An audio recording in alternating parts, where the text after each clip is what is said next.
आदेश के पूरा करेंगे। बड़ा सुंदर भजन जो ना भजन के रउआ सुबह बड़ा ही आशीर्वाद प्यार ना जाने कहां तक बाजन।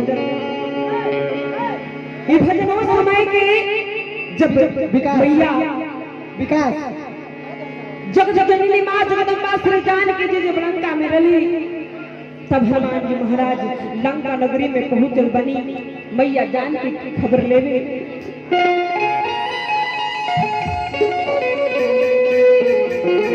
प्रभु से दिहल अंगूठी माई के आंचल पे गिरावत बनी।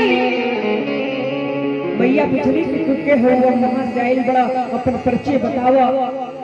हनुमान जी महाराज कहने की मां हम प्रभु श्री राम के दूत हैं। जब कहने हम प्रभु श्री राम के दूत हैं माई के विश्वास ना भई तकाही श्री सुंदरकांड में लिखल गई श्री तुलसी जी महाराज लिखली भैया जगत जननी कहली कि हे हनुमान हे बबुआ कि नर नरे संग कहू कैसे वही गाथा भई संगत जैसे कि एगो नर में एगो बांधन में संगत कैसे भई। हनुमान जी महाराज कहने की मां सबसे बड़का विश्वास होला कि हे माई विश्वास करी रामदूत में मां तू जानकी सत्य शपथ करुणा निधान की। क्यों करुणा निधान के शपथ खा के कहत नहीं हे मैया हम उन्हीं के दूत उन्हीं के भक्त हनुमान हैं।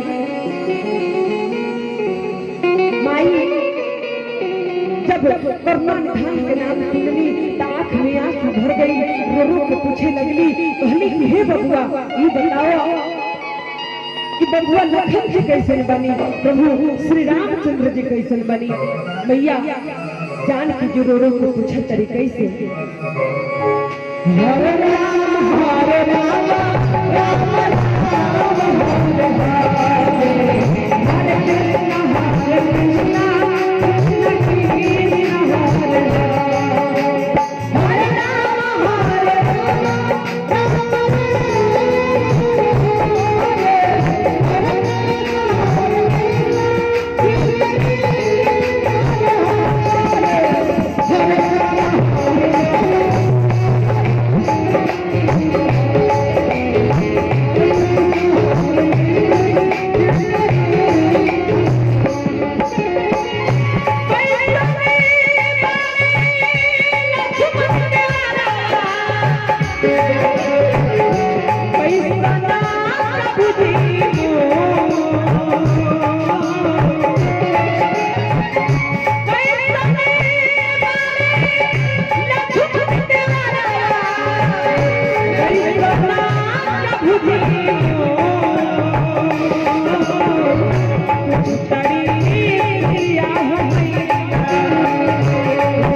तनी दोनों हाथ खोल के जे जहां बाई से जी ई हमनियों के ऊपर दुख के घड़ी बा माई जानकी जी के ऊपर भी ये दुख के बात बा कि मैया रोज करी ताई हमने के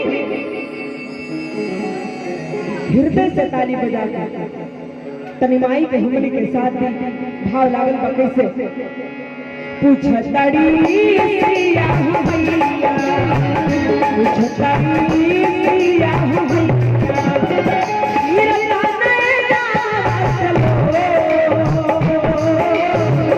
पूछताड़ी सिया हो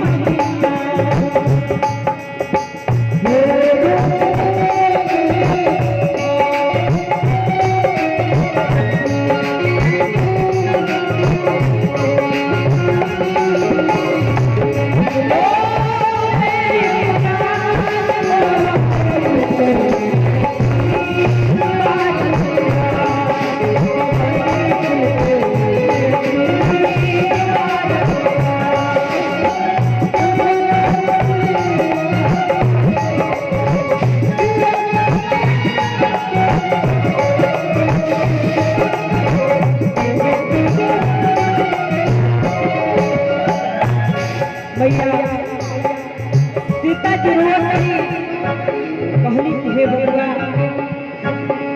मन क्रम बचने चरणे अनुरागी के ही अपराध नाथ हो त्यागी कि हे हनुमान हमरा से कौन अपराध भइल बा, कौन ऐसा गलती भइल कि भगवान हमके भुला गइली। कि हे बबुआ जाके कहिया कौन भइले हमारा से गलती